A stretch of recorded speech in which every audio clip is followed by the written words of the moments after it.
করেন আপনি আমাকে মিথ্যা একটা অপবাদ দিয়েছেন এবং ধুয়ে রেখে দিয়েছেন একদম মিথ্যা অপবাদ দিয়ে।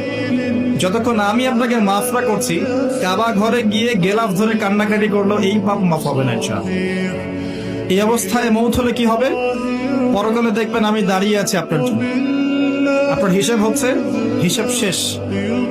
আপনি সালাত, সওম, হজ জাকাতে নেকি নিয়ে উঠেছেন, কিন্তু দেখছেন আমি দাঁড়িয়ে আছি, আমার মতো আরো 10 জন দাঁড়িয়ে আছে।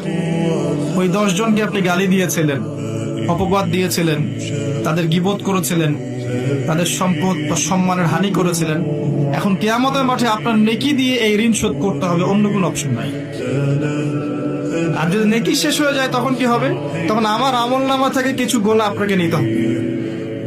আল্লাহ পাক ন্যায় বিচারক। আল্লাহ পাক শুধু গফুর রহিম নন, আল্লাহ পাক শুধু পরম করুণাময় অসীম দয়ালুই নন, বরং তিনি হচ্ছেন ন্যায় বিচারক। ন্যায় বিচারক।